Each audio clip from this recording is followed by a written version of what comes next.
La gouvernance financière mondiale est l'un des 4 grands sujets fixés par la Chine pour le sommet du G20 de Hangzhou.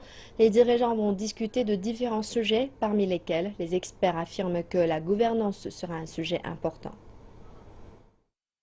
L'an dernier, les turbulences du marché boursier chinois ont marqué les esprits. Les experts estiment que les bourses chinoises devenant plus internationales, des mesures supplémentaires doivent être prises pour limiter les ramifications des fluctuations boursières de l'économie mondiale. C'est là que la gouvernance financière entre en jeu. Les gouvernements mondiaux doivent trouver des accords pour les réguler.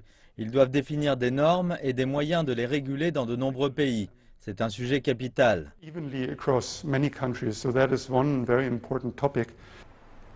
Des thèmes spécifiques concernant les banques centrales seront discutés lors du sommet du G20. Par exemple, la hausse des taux à laquelle réfléchit la Réserve fédérale américaine. Cette décision pourrait avoir des conséquences importantes sur les flux de capitaux entrant et sortant des marchés émergents. Les experts indiquent qu'une telle décision rend la coordination entre les différentes banques centrales impérative pour garantir un environnement financier stable. Et que cela n'est pas seulement l'affaire des gouvernements.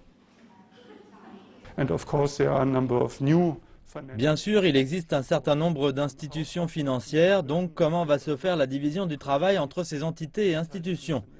Comment vont-elles coopérer avant une crise et pendant une crise? Les institutions jouent un rôle conséquent dans le système économique mondial et leur nombre continue d'augmenter.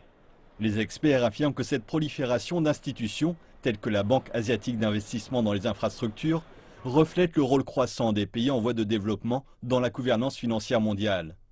Les experts précisent que ces pays s'efforcent également de réformer des institutions traditionnelles telles que le Fonds monétaire international.